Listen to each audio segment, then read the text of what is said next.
And welcome back, folks, to Truth versus News. For March 22nd, the equinox time where things are not equal at all. Things are really out of hand here.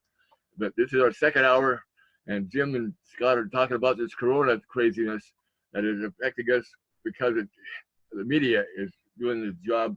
They're putting out fake news, fake news, fake news. Yeah, we're countering that here. Go ahead.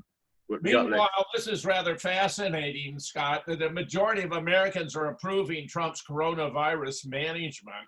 This was from the 20th. A majority of Americans now approve of Donald Trump's handling of the coronavirus pandemic, according to a new survey. An ABC News Ipsos poll, not fans of Trump, released Friday, reported 55% of respondents approve of Trump's management, while 43% disapprove. They would disapprove if he parted the sea. I mean, that's ridiculous.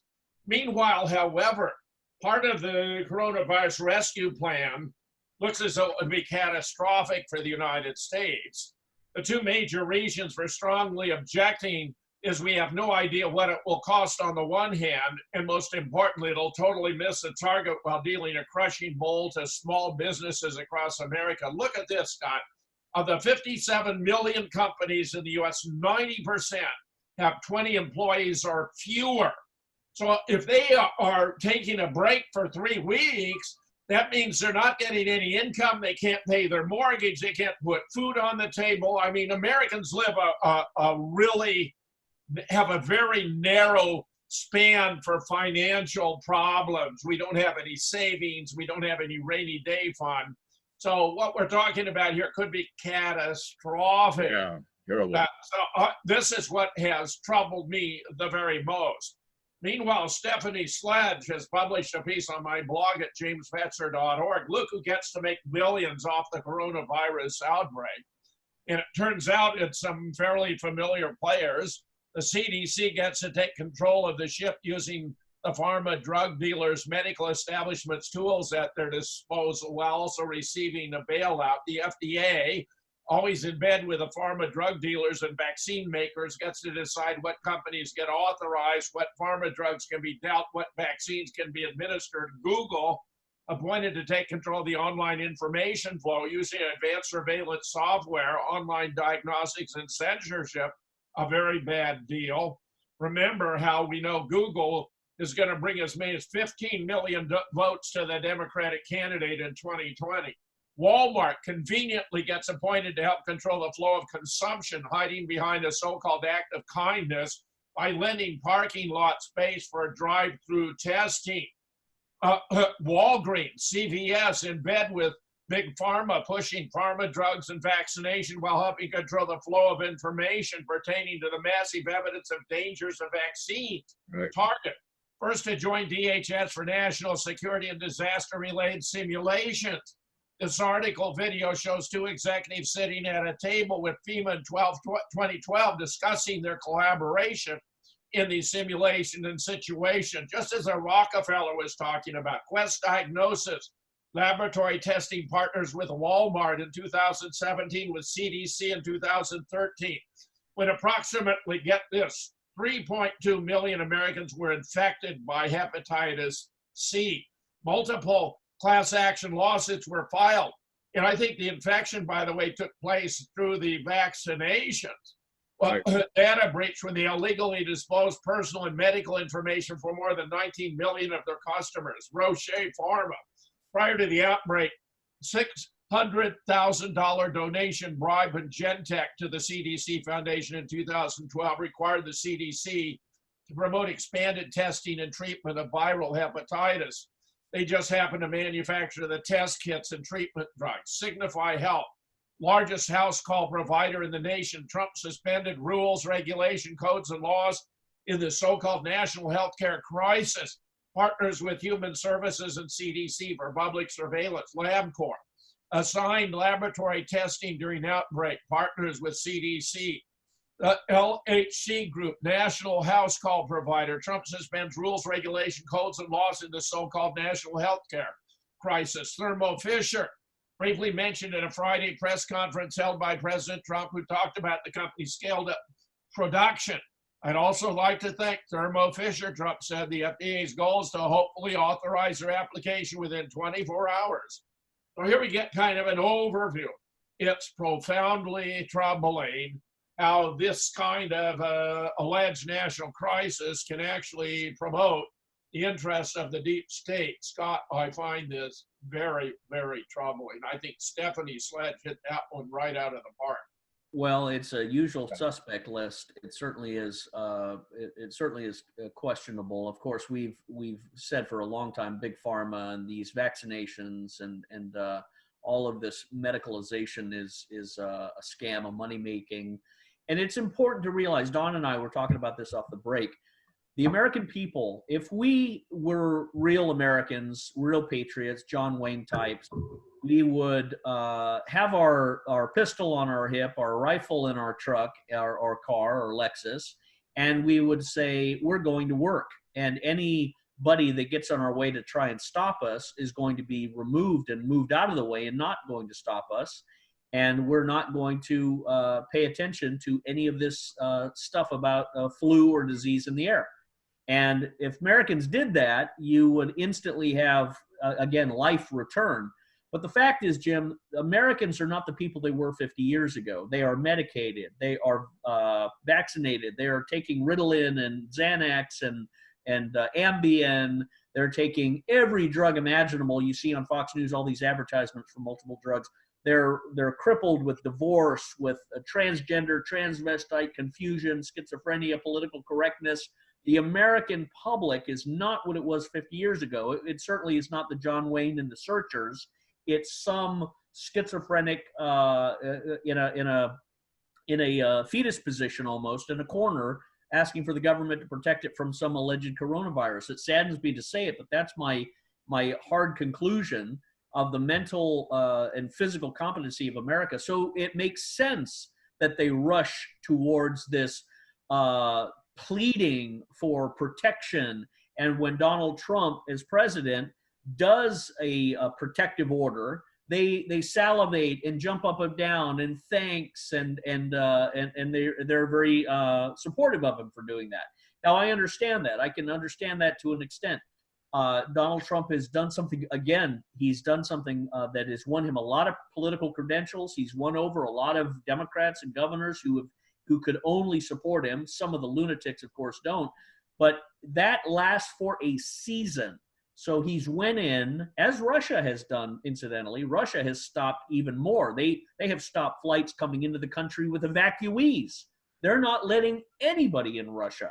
And that is a very good thing. Trump, if this was real, had done that. No one's coming to the U.S. No one's coming. I don't care if you're an American citizen. We're putting in quarantine, so we're making sure nothing comes into this country.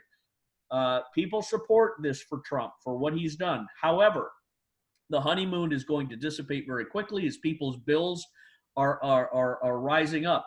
The absence of an economic jubilee where banks and everything else is frozen, it could be very, very problematic. So as much as people support Trump, he needs to say, and this is the key, Jim, he needs to explain, my fellow Americans, we are going to get you back to work as soon as possible. We are going to fight through this. We're doing everything we can. But the agenda is to move people who need to work, who want to work, to support their families and their children back to work immediately.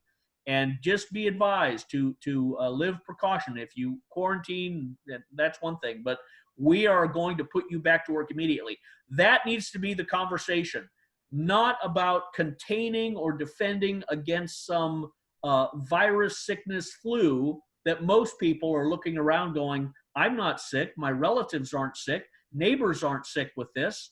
What is really this all about? Does it even exist? Is it even real? Because I'm listening to it from the media and the politicians, and part of me doesn't believe anything they say anyway. So part of me doesn't believe any of this. And what are the repercussions? They're stopping us on every way, suspending the Constitution, if not canceling it out. So people's honeymoon with Donald Trump and their support is only going to last for a season. And again, he needs to get ahead of this to politically, politically benefit from it in in November. Otherwise, if things go sour, if he resorts to his knee-jerk position, as he said before, well, we'll just confiscate the guns and let the courts figure it out, that is a loser, because he's essentially saying, let's confiscate and suspend the Constitution and then figure it all out later after the virus is done. No, that's the death of America and the death of the Constitution and the uprising of civil war. So I think he's going to get us back to normalcy very, very quickly. This is going to turn around in the next month or two, I hope. Jim? Well, we all must hope, because the consequences for the nation are going to be desperate. Meanwhile, Ron Paul, bless his heart, the coronavirus hoax. Governments love crises because when the people are fearful, they're more willing to give up freedoms for promises that the government will take care of them. Right. After 9/11, for example, Americans accepted the near total destruction of their civil liberties and the Patriot Act's hollow promise of security. It is ironic to see the same Democrats who tried to impeach President Trump last month for abuse of power demanding that the administration grab more power and authority in the name of fighting a virus that thus far has killed less than 100 Americans. Declaring a pandemic emergency on Friday, President Trump now claims the power to quarantine individuals suspected of being infected by the virus and, as Politico writes, stop and seize any plane, train, or automobile to stymie the spread of contagious disease. He can even call out the military to cordon off a U.S. city or state. State and local authorities love panic as well. The mayor of Champaign, Illinois, signed an executive order declaring the power to ban the sale of guns and alcohol and cut off gas, water, or electricity to any citizen. The governor of Ohio just essentially closed his entire state. The former fearmonger, the chief fearmonger of the Trump administration, is without a doubt Anthony Fauci, head of the National Institute of Allergy and Infectious Diseases at the National Institutes of Health. Fauci is all over the media, serving up outright falsehoods to stir up even more panic. He testified to Congress that the death rate for coronavirus is 10 times that of the seasonal flu, a claim without any scientific basis. On Face the Nation, Fauci did his best to further damage an already tanking economy by saying, right now, personally, I myself wouldn't go to a restaurant. He has pushed for closing the entire country down for 14 days. Over what?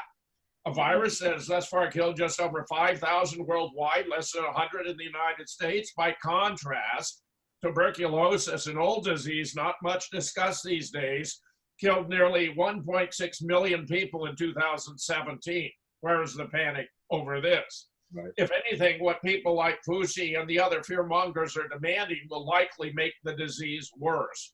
The martial law they dream about will leave people hunkered down inside their homes instead of going outdoors or to the beach, where the sunshine and fresh air would help boost immunity. The panic produced by these fearmongers is likely helping spread the disease as massive crowds rush into Walmart and Costco for that last roll of toilet paper. The madness over the coronavirus is not limited to politicians in the medical community. The head of the neoconservative Atlantic Council wrote an editorial this week urging NATO to pass an Article 5 declaration of war against the coronavirus. Are they going to send in tanks and drones to wipe out these microscopic enemies?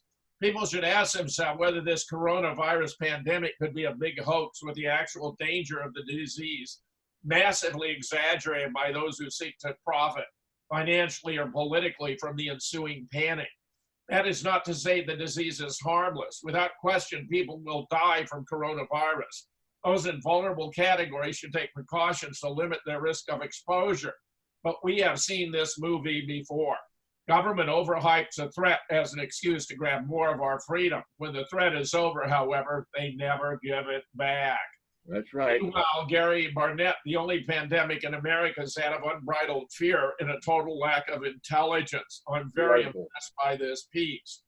Gary Barnett, I must not fear. Fear is the mind killer. Fear is the little death that brings total obliteration. I will face my fear. I will permit it to pass over me and through me.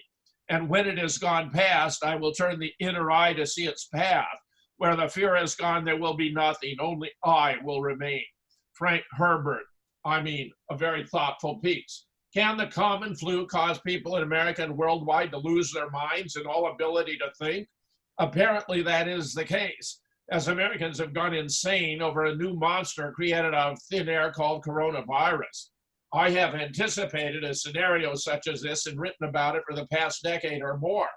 But the response by the people of this country is more ridiculous than even I could have imagined. This is the most pathetic sight I have seen in my life. Without any initial testing, without any proof, without any certainty as what this new fake threat is to all mankind, the world is now in lockdown and therefore very easy to control. A better plan for the globalists could not have been imagined as the sheep get into line for shearing without any resistance or question. I have watched this take place, and it was structured incrementally, all along testing the gullibility and fear of the populace. And as it progressed, it became obvious to those perpetrating this lie that taking over the entire country was going to be a cakewalk. What has happened now is exactly as Bill Gates previewed it in his idiocy called Event 201, which seems to have been the initial test and propaganda piece set in place to start this engine. This was no coincidence, regardless of what the mainstream media and globalists claim, but was an active exercise for what was to come. And yes, this is a real conspiracy, not a conspiracy theory. I will not relent in my efforts to expose the fact that the U.S. economy has been decimated due to spending, debt, and money creation for many years. Considering the situation in 2008, when all markets should have failed, the current economic picture is not only far worse, but has reached the pinnacle of disaster. This economy cannot be saved by money printing, quantitative easing, or sending checks out to those who've been forcibly relieved of their jobs by government fiat. I firmly believe that a major factor in why the so-called pandemic was created is to shift blame for the impending economic collapse on this virus and hide the fact that the Fed and central banks around the world completely destroyed the economy. Had the markets and economy been allowed to fail without any fake pandemic, the government and banking system would have been exposed for the criminal thieves they are. This could not be allowed to happen by the ruling elites. Hence, the flu will kill us all, as I wrote yesterday. It is my belief that the regular flu is being used as a cover for this fake virus and will serve to hide fault of a state-created economic collapse in the process. All will become slaves to the state, and this is not a temporary tyranny, as it will last long after this current non-risk is over. Today, Trump and his entourage of idiots stood before the cameras and said, now we can do this next spring to help stop the flu. That is basically an announcement that these measures can be used for any excuse deemed necessary by the ruling class. Whoa. They are actually preparing the sheep for ongoing martial law. Coronavirus, according to Dr. Wolfgang Woodard,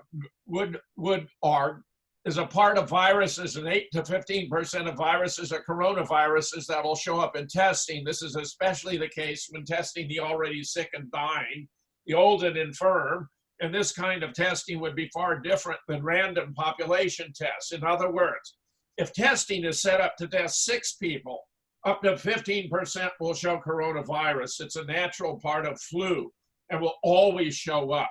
So it would be easy to use to fool the dumbed down and independent herd. They are easily frightened and expect government to take care of them from cradle to grave. So this test has been successful for those intending to take control of populations around the world. Today we face horrendous consequences of this staged pandemic. The economic collapse alone will devastate most of the population. This will cause unheard of disaster and will bankrupt many around the country. This will be life-changing for all Americans and will change forever the landscape of what is falsely considered to be a free country. Voluntary lockdowns will quickly become mandatory, which require martial law and certainly medical martial law. Police will patrol not for real crimes, but to force all to stay in a home prison. National Guard units have been deployed in many states already, and that will continue to expand. And then the military will take to the streets to enforce government mandates once full martial law is implemented. In cities, gun sweeps will begin soon, as many areas have already banned guns and ammunition sales. One of the saddest and most pathetic behaviors that have emerged in this chaos is that almost all citizens are accepting everything they are fed, are monitoring their neighbors and anyone showing signs of dissent, and reporting them to authorities. They are helping to enslave themselves without any concept of the stupidity of their actions. Get prepared for total chaos, economic destruction, martial law, forced vaccination, permanent job loss, lockdown, panic, riots, state violence against dissenters and regular citizens that has never been seen in this country before now. Isolation will be universal, and many more will die from these tyrannical measures than any flu could ever cause. The governing bodies are calling this a war, and they are correct. But it is a war, an aggressive war against Americans, not against any virus or outside foreign threat. The enemy is now us, and the aggressive forces will include full military power with a sole objective of total control. The only solution available is mass disobedience and mass dissent. Numbers matter. And without numbers, any individual dissenter will be quickly taken out. Scott, I think he hits it right on the head. Oh, bang. Great. Yeah, I think he has said what we've been saying all along. I'm glad Ron Paul, a physician, has entered in and written that article. He really needs to rise, as does Ron Paul and Rand Paul, to talk about the medical issues here and the natural physical body immune system issues. This breakdown of the physiology as well as the economic model needs to be really put forth out there quickly. And they're right about this. This needs to be rejected in mass. People need to be, I think, going to their coffee shops, going out, just outside, being seen and meeting with others. We met down the other day by a coffee shop, a few colleagues of mine, and sat around a table outside in plain view, and people were walking by looking. But that's what leaders do. They stand up in the cry of stupidity and idiocy and cowardice, and they say, I will not abandon or backtrack. I will stand and defend to the death. That's what people need to be doing, is standing up and educating people that this entire political lockdown is unconstitutional. People should be sued and prosecuted. And if any policeman or anyone else challenges or questions a person about anything like this, the response is, quote, I don't answer questions. I affirm my constitutional rights. I am exercising my constitutional rights, and any interference of my constitutional rights will be met with a lawsuit under 18 U.S.C. 242 and 42 U.S.C. 1983, 84, and 85. I will sue you, officer, and your commander, and your entire department, and you personally and professionally for violating my constitutional rights if you in any way hamper or bother or try and do any sort of citation. I don't answer questions. I've got nothing to say to you. Now, that sounds very, very antagonistic to the police powers, but we have to recognize that the police powers and the government and the deep state and these operatives who are exploiting this are damaging and hurting and doing more violence to the American people than they realize. This is a violent act that Gavin Newsom and these other governors have done. There's nothing redeeming. There's nothing safe. This is a violent act by stupid people or stupid and malicious. Remember Rahm Emanuel, never let a crisis go to waste. They utilize this, they politicize it to weaponize and to control. Donald Trump, in one sense, I said it before, he's got a small window to come out and win from this by liberating people. If Donald Trump tries to contain people and keep them locked down and shut down with these silly, we're going to airlift dollar bills like it was like we did in the Berlin Wall. If he thinks he's going to survive that way, he's dead wrong. You're going to have patriots rising up. You're going to have Lavoy Finicums rising up. You're going to have patriots going to places in mass. You're going to have Second Amendment rallies in like Virginia, like they had elsewhere. You're going to have a breakout in this country that we've never had before. And it may be a good thing. It may be absolutely necessary. And I don't want Donald Trump to suffer and politically be damaged by it. But if he doesn't get on the side of right, on the side of Constitution, and on the side of healthy people who want to work, if he's on the side of the the fearful, the sickly, and the dictator fascist Democrats and Republicans, then he's going to lose possibly his life, definitely his political career. And, I again see America going into a civil war revolution, not necessarily in a chaos way, but into a way that says we are overthrowing and we're putting up new people in positions of sheriff. We're putting new people in positions of political power that will get back to affirming the Constitution and not listen to these chicken little theoretical constructs like from this Fauci guy. He looks like Wolfowitz personally, Paul Wolfowitz, who took us to war in Iraq. I wouldn't be surprised if he's from the same stripe. But these sort of things are coming out. They're unstoppable. And this is where real leaders rise up. And it's also telling that the American church is silent. It is cowardly and weak in this whole conversation. This is about the Constitution, which is the lifeblood of American freedom, and freedom is the blood of our prosperity. And right now, we've had tourniquets tied around our economic life, and it is not being released by the political powers. So I think people are eventually going to cut off the tourniquets and push back. And in that pushback, we could see the death of a nation, and at the same time, perhaps the birth of a nation. Jim? Scott, the tree of liberty must be nourished by the blood of patriots. From time to time, and this may have become the time, they're even arguing they have to get rid of paper money because the coronavirus can be transmitted on paper, to go to electronic currency, to give the bankers a complete control over everything we ever buy, whether it's a Snicker bars, whether it's a tennis racket, or whether it's an AR-15.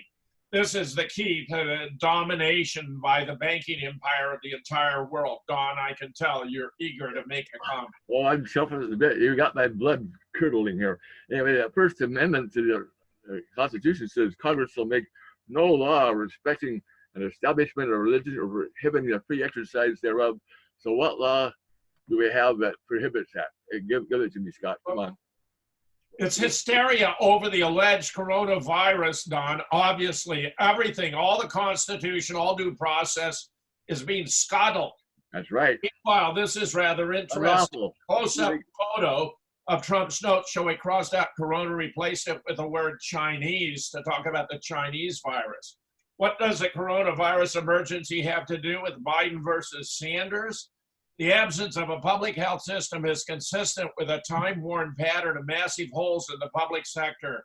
Biden merely wants to patch up some of the holes. Sanders wants to build strong structures on truly democratic foundation.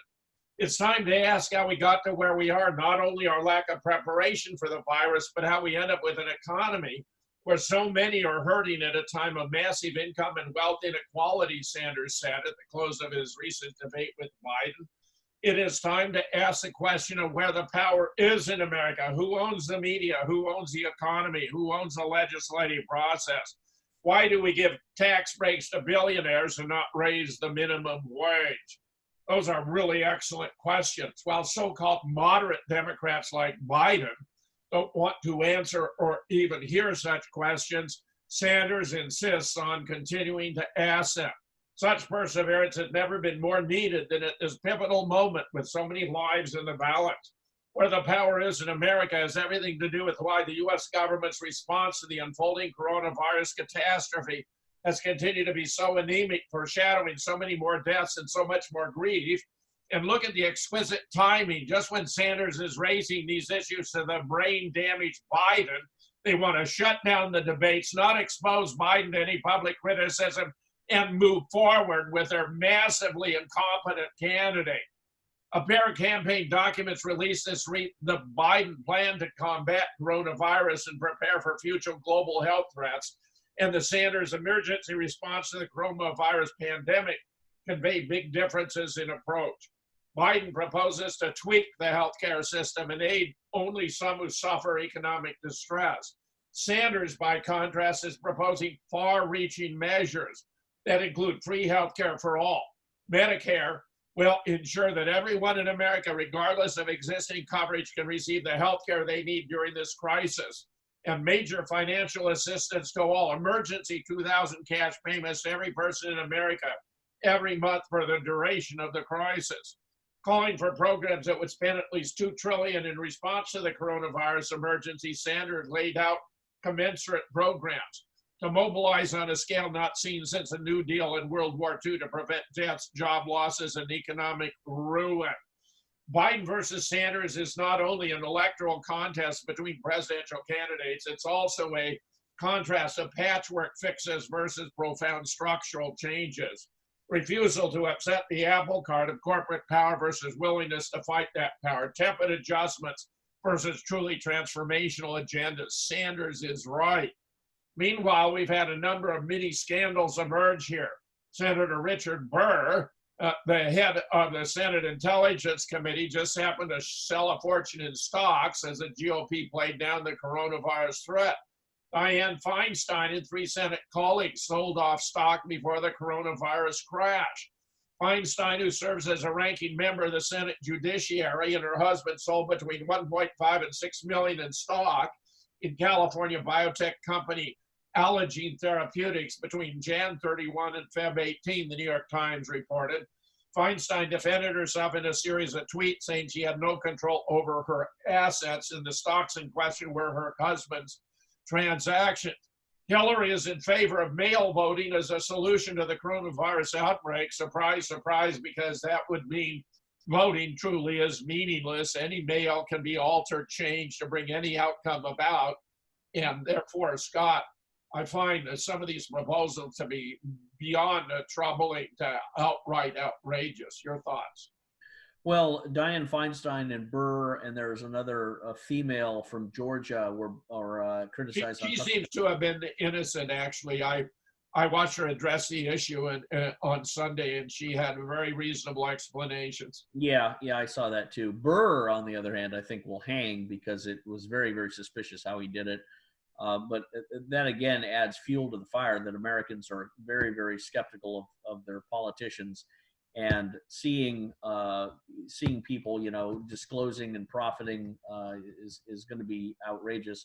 Again, what this is doing, it shut the whole country down. So you don't see yellow vest protests. You don't see any of the traditional things that we were witnessing before. It's been conveniently covered up by this virus threat police state. And the question is, are people going to evolve out of it and force their political freedom, force their rejection, and push back politically and physically in every other way, or they are going to acquiesce? I think this is a great test. I think this was a testing zone for America. Of course, there's also video of a lot of military vehicles being transported on planes and trains and such. So the question is, are we going to war with China?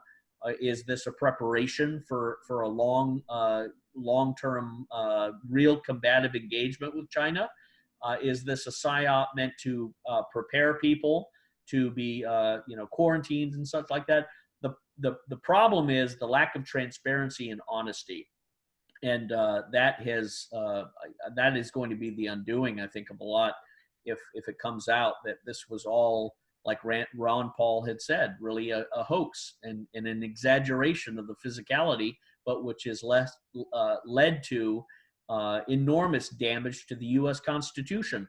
These injuries that has been sustained by Gavin Newsom and these others who have declared shutdown orders and all of those need to be challenged to the Supreme Court level for the Supreme Court to declare the Constitution is the law of the land.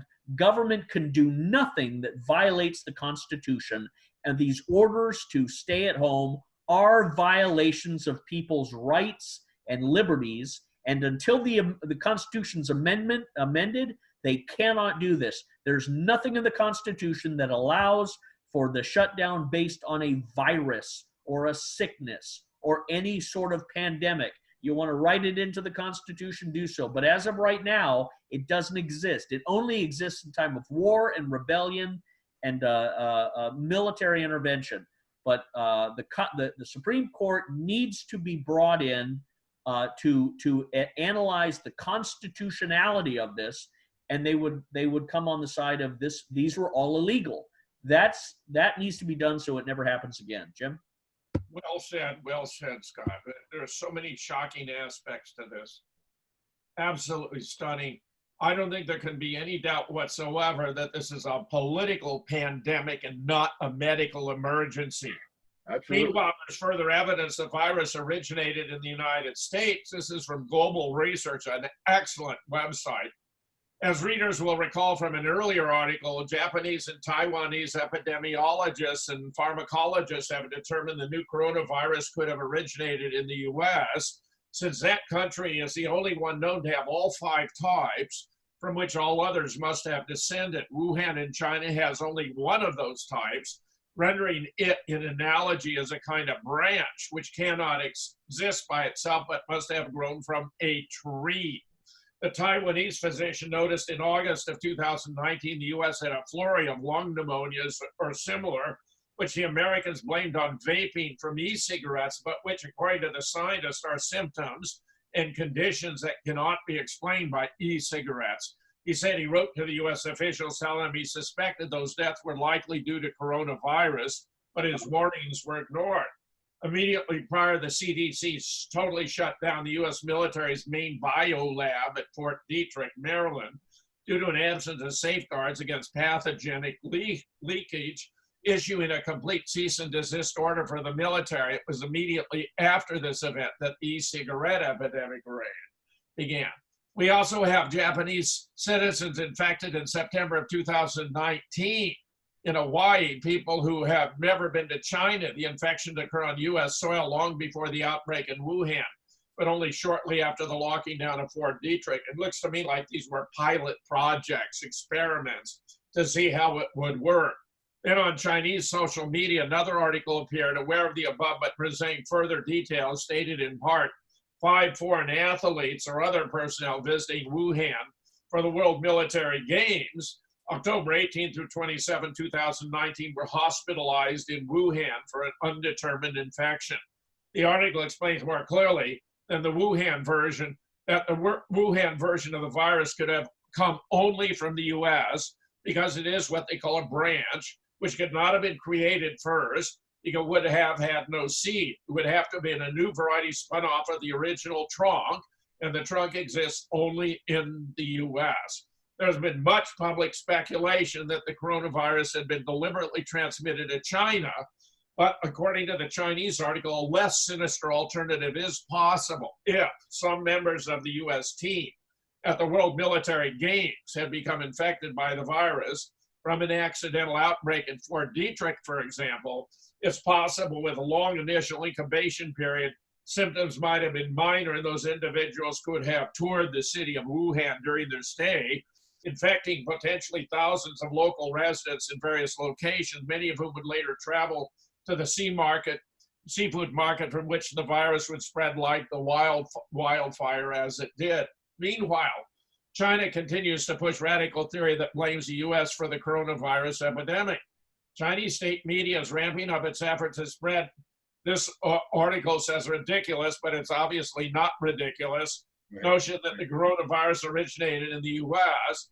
This follows a Feb 27 pronouncement by Zhang Nushan, a pulmonologist who has made major announcement on Chinese state media that the coronavirus first appeared in China, but may not have originated in China. The founder of China Digital Times, an adjunct professor at University of California, Berkeley School of Information, said it's more than just some disinformation or an official narrative. It's an orchestrated all-out campaign by the Chinese government through every channel at a level you rarely see. It's a counteroffensive. Dao Yang, a professor of political science at Chicago University, observed the purpose is to lessen the focus on how China bungled its response. It's a kind of blame shifting.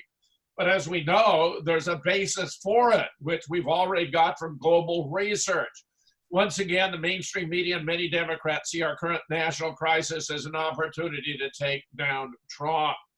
CNN and other outlets have played into China's disinformation campaign by pounding the president for calling COVID-19, a Chinese virus, where Democrats say Trump's reference to the coronavirus as the Chinese virus or Wuhan virus is racist and xenophobic. Meanwhile, this is very serious. China targeting U.S. Navy warships with electromagnetic weapons. China has called for using electromagnetic attacks on U.S. warships transiting the South China Sea, according to a state-run Chinese outlet. The Communist Party-affiliated organ Global Times, quoting a military expert, said the use of non-lethal electromagnetic and laser weapons should be used by the People's Liberation Army to expel American warships from the disputed sea. The article was published the same day the Pacific Fleet announced on Twitter the aircraft carrier strike group led by the USS Theodore Roosevelt and the USS American, an amphibious assault carrier and leader of an expeditionary strike group, were conducting exercises in the South China Sea. Training with multiple platforms really enhances the overall combat capability of the force, said Captain Kurt Sellerberg, commanding officer of the Bunker Hill, a guided missile cruiser. Cruisers and destroyers being multi-mission platforms can complement and support strike operation with the Marine Air Wing from the America. The large-scale military maneuver or a direct challenge to China's claim to control 90% of the South China Sea, despite an international court ruling several years ago rejecting those claims. Scott, I think that China is very unhappy with the United States and that the consequences are liable to be rather severe. Yeah, well, it certainly fits a scenario of World War III. If I was advising the president or looking at the situation, I would say the Chinese are in full counterintelligence disinformation mode. They are shifting everything over to the United States. There is speculation. If you put on the positive and get behind the American point of this. Essentially, the American PSYOP has branded China as an enemy of the world, as an infector of the world, as a danger to the world. So all of the industry that has been vested in China is going to be reinvested into the home countries from whence they came. China's economy may collapse. The Chinese Communist Party, which has been isolating people in towns and buildings and cities, and there's video emerging of thousands of people screaming at the top of their lungs in these big apartment buildings, and videos of Chinese thugs dragging people off. This could disintegrate the Chinese Communist Party. This could give rise to a military coup d'etat in the People's Liberation Army by the force of the thousands of people, I should say hundreds of millions of people in China. So you could be witnessing a government disintegration in China, and this could be part of the reason for the whole coronavirus, to prepare the American people to be isolated, to be protected, to be familiar with the sense of absence and missing work and social connection in preparation for a large-scale kinetic military operation against China. So this could be war. But the other thing about this that needs to be talked about, Jim, again, is the correlation of 5G technology. There's a lot of material coming out about 5G having a deteriorating effect on the ability to absorb oxygen. And 5G was Wuhan. So the whole notion of a virus is also put in skepticism with how does 5G come into play? How does 5G technology come into play into affecting the cells and stuff? Because that could instantly explain and be part of the solution. Jim? I think those points are impeccable, Scott, and that I still strongly suspect 5G is a major player here by not only weakening the immune systems of Americans and other living things, but possibly by strengthening the virulence of the virus itself. Yeah. Meanwhile, this is a fascinating development. Historically, Zimbabwe gives land back to white farmers after wrecking the economy.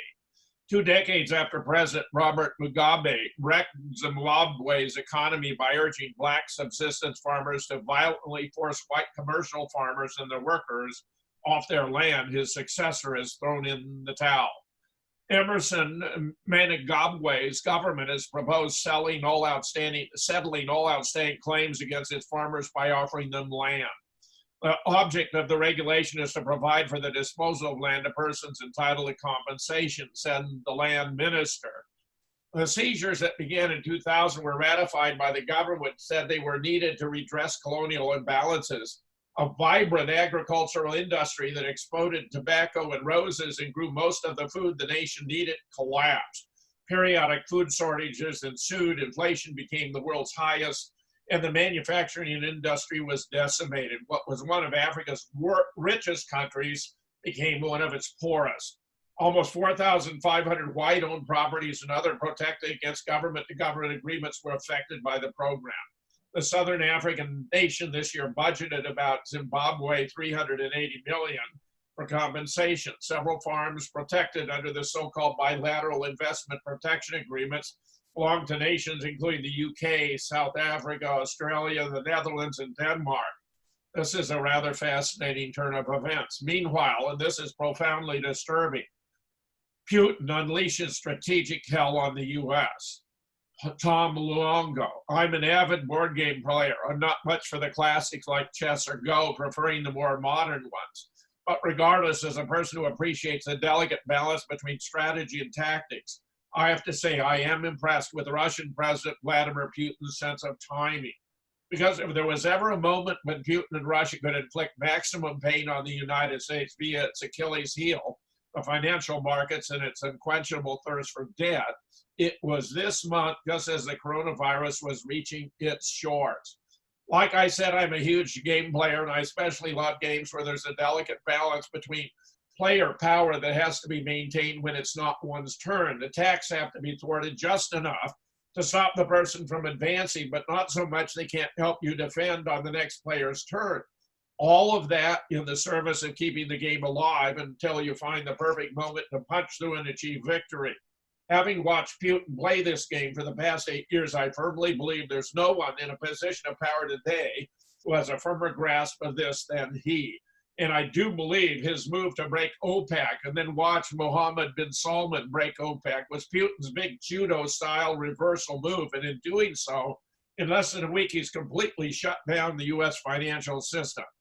On Friday, March 6th, Russia told OPEC no. By Wednesday, the 11th, the Federal Reserve had already doubled its daily interventions into the repo markets to keep bank liquidity high. By noon on the 12th, the Fed announced $1.5 trillion in new repo facilities, including 3-month repo contracts. At one point during trading that day, the entire U.S. Treasury market went bidless. There was no one out there making an offer for the most liquid, sought-after financial assets in the world. Why? Prices were so high, no one wanted them. Not only did we get massive expansion of the repo intervention by the Fed, but it was for longer duration. This is a clear sign that the problem is nearly without an end. Repos longer than 3 days are in this context a rarity. The Fed needing to add $1 trillion in 3-month repos clearly means they understand they're looking out to the end of the quarter as the next problem and beyond. It means, in short, the world financial markets have completely seized up, and worse than that, it didn't work. Stocks continue to slide. Gold and other safe haven assets were hit hard by a reversal of capital outflow from the U.S. In the first part of the aftermath of Putin's decision, the dollar got whacked as European and Japanese investors who had piled into U.S. stocks as a safe haven sold those positions and brought the capital home. That lasted a few days before Christine Lagarde put on her dog and pony show at the European Central Bank and told everyone she didn't have any answers other than to expand asset purchases and continue doing what has failed in the past. That touched off the next phase of the crisis where the dollar began to strengthen, and that is where we are now. And Putin understands in a world awash in debt is one that cannot withstand the currency needed to repay that debt rising sharply. That puts further pressure on his geopolitical rivals and forces them to focus on their domestic concerns rather than the ones overseas. For years, Putin has been begging the West to stop its insane belligerence in the Middle East and across Asia. He's argued eloquently at the UN and in interviews that the unipolar movement is over and that the U.S. can only maintain its status as the world's only superpower for so long. Eventually, the debt would undermine its strength and at the right moment would be revealed to be far weaker than projected. This doesn't sit well with President Trump, who believes in America's exceptionalism and will fight for his version of America first to the last, using every weapon at his disposal. The problem with his never back down attitude is it makes him very predictable. Trump's use of sanctions on Europe to stop the Nord Stream 2 pipeline was stupid and short-sighted. It ensured that Russia would be merciless in its response and only delay the project by a few months. Trump was easy to counter here. Sign a deal with Ukraine, desperate for the money, and redirect the pipeline vessel back to the Baltic to finish the job. And with a natural gas price in Europe already in the gutter from oversupply and a mild winter, there isn't much time or money lost in the end. Better to take the world oil price down well below U.S. production costs, which ensure that Trump's prized LNG stays off the European market as the myth of U.S. energy self-sufficiency vanishes in a puff of financial derivative smoke. Now Trump is facing a market meltdown well beyond his capacity to fathom and respond to.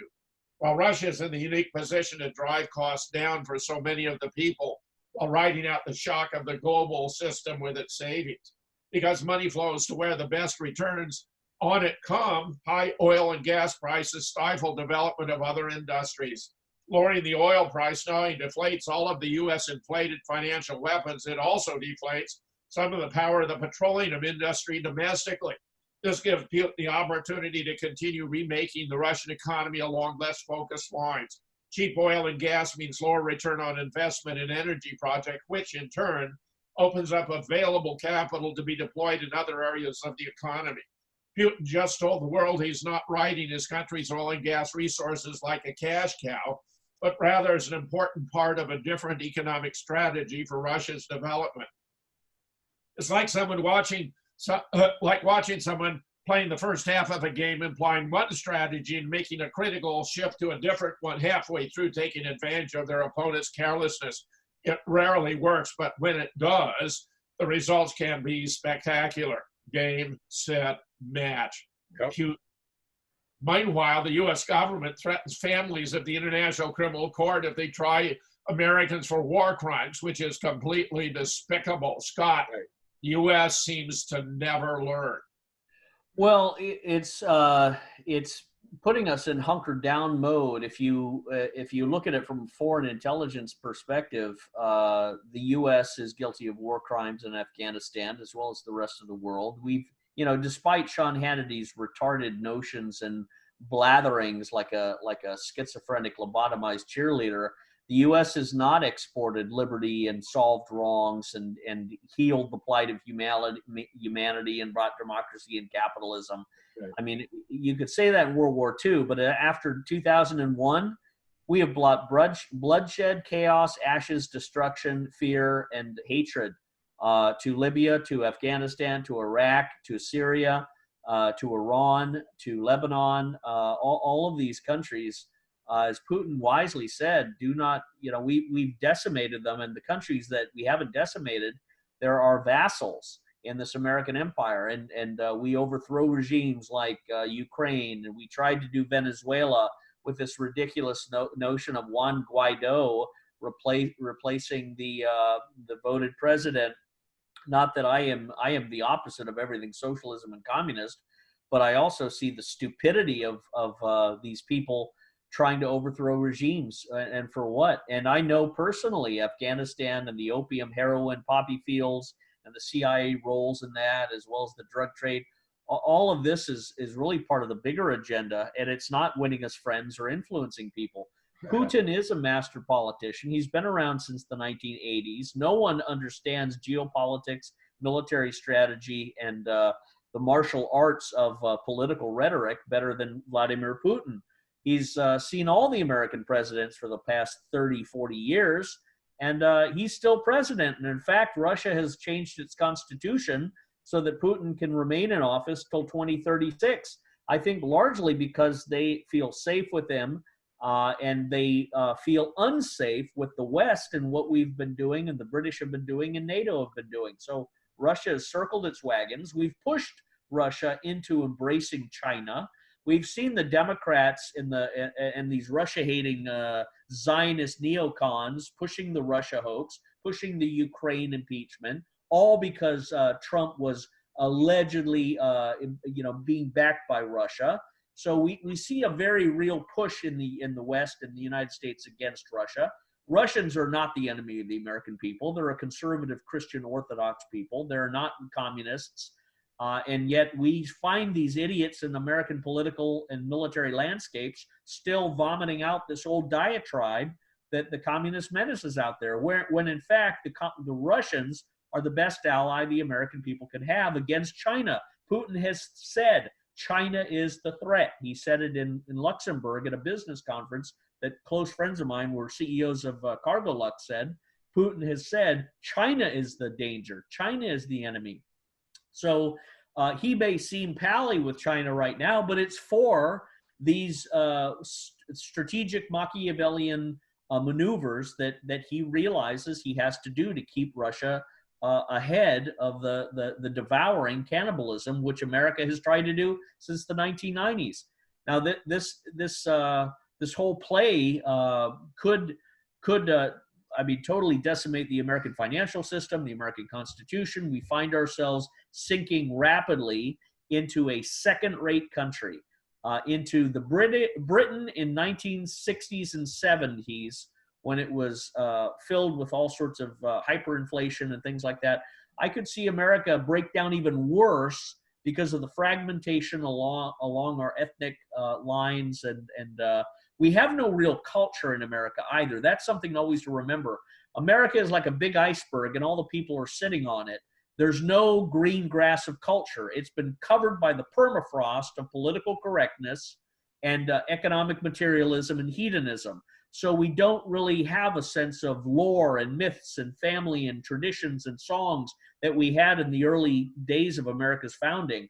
All of that has been covered over with a materialistic economic machine factory mentality. And that is now also been frozen. So, America is on a precarious level. And if Donald Trump doesn't break out and make friends with Russia, ally with Russia, end these Middle Eastern adventures, and stop being the vampire that goes around biting the world is going to shun us. And Europe also, one good thing to look at this is if the European coronavirus thing, it's shut down all of Europe. But I think when Europe too is going to emerge and cut off all refugees, all migrants coming into the country, and you could perhaps have a changeover in the politics in Europe. Jim? Scott, I hate to say the USA has been a sitting duck, but I'm afraid we have been, that we've abused our position in the community of nations for far too long. We've worn out our welcome, and Vladimir Putin is a perfect instrument to bring us to our knees and subjugation. We have to stop asserting arrogantly, as Michael Pompeo, that we're going to threaten the families of those who want to bring us before the International Criminal Court for war crimes, which we committed and deserve to be tried and punished. Thank you for the excellence of your commentary today, Don, and for your many contributions. Take us out. Well, actually, let's just take the main TV audience out. Let's continue on. We got a few more stories here on Truth versus News on March 22nd. So bye to the TV audience. Let's cover those last.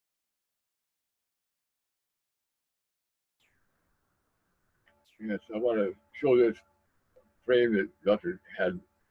Spencer had on the screen before about the coronavirus and who's in charge here, like CDC, who benefits here. They get 2.2 the infectious disease billion, 2.2 billion. FDA grants emergency nationwide use. Google is in charge of coronavirus website. Walmart is the Welfare Queen of America, and the DHS, Walgreens, a public-private partnership of the CDS, Center for Disease and FDA, and Ben with our Target, in a public-private partnership. And Becton Dickinson, CIO, recently resigned, and Quest Diagnostic Partners in Walmart. Roche Pharmacy began manufacturing 400,000 tests a week. Signify, house cups provider, and LabCorp laboratory testing partners with CDC, Center for Disease Control, which is very corrupt. CVS, private partnership here. LHE provider, up, suspend things. Thermo Fisher implements plans to produce 5 million tests within the first month of outbreak. Lawsuit reveals Gulf drug cartel relationship and instructed employees to hide their presence. Secretary of Energy fill the tanks up to the top with oil. And CMS Medicare partners with CDC suspends regulations allowed to restrict the public from visiting nursing homes, hospitals, and everything else. So that's what we have here, folks. It's all based on who benefits. And it's all about the big dollars and big bucks, pharmacy and everything else taking over. We are in martial law right now. Martial law is not good, folks. And it's really frightening when people are taking off their websites or taking down other people that we know they're in the truth movement are missing. So we take care. Dave Harry and others. We pray for that this will work out better for everybody. God bless. And so take care. Hello, back here. It's 12:45 p.m. on Sunday, May 22nd, and we just finished our Truth versus News show. But there's some other things I want to share here that we didn't get to in the story. So I'm going to try to do this here. A lot of reading. I'm not going to try to read it all, but let's get to it here. So let's go over here and share these stories here. Like the UN warns of a rise of cyber torture to bypass physical ban. The rapporteur warns against trivializing psychological torture and states that exploit the internet to target individuals. We're going to have torture. What calls for that? Where is there in this coronavirus do we need to have torture? How about this one here? A critic of the UK government talking about that and torturing Julian Assange in a prison. He's near death. And imminent monsters of modern torture. This is terrible. A directory documentary here. And hooded men and internment in Northern Ireland and other things. This is what's lying ahead for us, folks, because it looks like we are losing our country as such here. So let's see over here now. 218, a judgment after the hooded men case was reopened. The European Court of Human Rights reaffirmed that abuse of the men almost 15 years amounted to inhumane and degrading treatment that did not constitute torture. Well, that's a big fine line difference there. Anyway, the distinction is wrong. Judges think that physical torture is more serious than cruel or inhumane or degrading treatment. Torture is simply the deliberate instrumentation of pain and suffering. And circumvent the ban on torture because they don't leave any visible marks. Oh boy. They denied, neglect, and misinterpretalized or trivialized psychological torture, what could be euphemistically described as torture light, whereas real torture is predominantly understood to have infliction of physical pain or suffering. Some states have adopted national definitions of torture, excluding mental pain or suffering, or interpretations that require torture and mental pain or suffering to be caused by threat or physical pain, suffering, threats, or imminent death or mental disruption. Many countries have invested in significant resources for developing methods of torture which can achieve purposes of coercion, intimidation, punishment, humiliation, or discrimination without causing readily identifiable harms or traces. Wow, that's something else here. So there we go.